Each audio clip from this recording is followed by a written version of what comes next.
किसी ने ठीक ही कहा था, ये दुनिया एक अजायब घर है। यहाँ साथ नहीं कई हजार अजूबे हैं। ऐथे इट पुटोगे तो अजूबा निकलेगा, जैसे ये साहब। अजूबा नंबर 420। महाशय ने ऐलान किया कि वो भरे मजमे के सामने जहर पीकर दिखाना चाहते हैं और दावा करते हैं कि उन्हें कुछ होगा भी नहीं। हर इंसान अपनी मर्जी का मालिक है, वो कहीं भी जहर पी सकता है। मैं जहर पी लूँगा और मुझे कुछ भी नहीं होगा। तजुर्बा हम दूसरे दरवाजे में स्टेट लगाकर करना चाहते हैं। चले एक लम्हे के लिए मान लेते हैं ये इनकी ख्वाहिश है। अब ख्वाहिश करने पर कोई पाबंदी तो नहीं है ना। लेकिन ये क्या, भाईजान जहर पीने की इजाजत देने के लिए सीधा अदालत चले गए? क्यों फिर, है ना अजूबा? यह दरखास्त लेकर मैं हाई कोर्ट में गया और जज साहब ने मुझे ये कहा कि गवर्नमेंट किसी को जहर पीने की इजाजत नहीं दे सकती। अब इस पर अदालत ने ये तो नहीं कहा कि एनु लम्मिया पा के लितर मारो, बस इतना कहा कि आपकी दरख्वास्त मुस्तरद की जाती है। यहाँ आपको एक फैक्ट बताएं, अब हमारा हाल भी देख लें कि किसके बारे में आपको फैक्ट्स बताने लगे हैं। लेकिन चलिए, फी ज़माना बात चल ही रही है तो हम भी कड़वा घूंट कर लेते हैं। इन जनाब का रद्दी का कारोबार है। जी हाँ, अब इस रद्दी कुमार से आप और क्या तवक्को कर सकते हैं।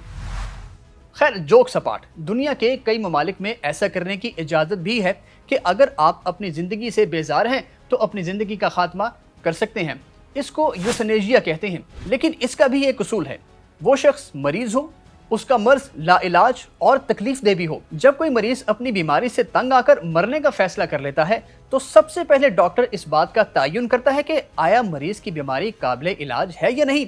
फिर मरीज के करीबी खानदान वालों से भी बात की जाती है।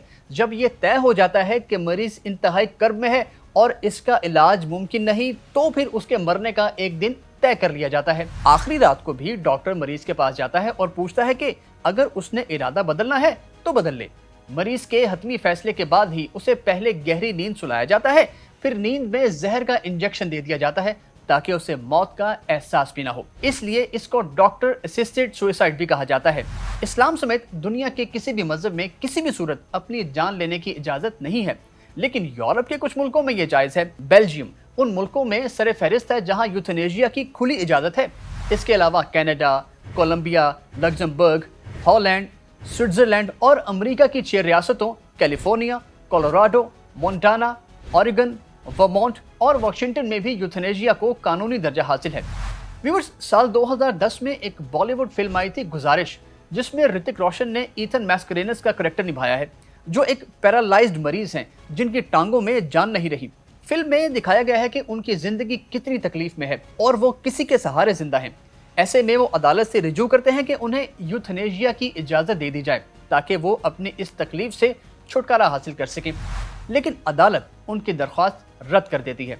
फिल्म गुजारिश के रिलीज होने के 9 साल बाद भारत की सुप्रीम कोर्ट ने वाकई में यूथनेशिया के हक में फैसला दे दिया, लेकिन इसमें भी जहर का इंजेक्शन लगाने की इजाज़त नहीं दी गई। सिर्फ मरीजों की लाइफ सपोर्ट खत्म करने की इजाज़त दी गई थी। लेकिन ये अजूबा नंबर 420 जो करना चाहते हैं वो यूथनेशिया नहीं, कुछ और है। अब आप कमेंट करके बताएं कि वो क्या है। वीडियो को लाइक और शेयर ज़रूर कीजिएगा।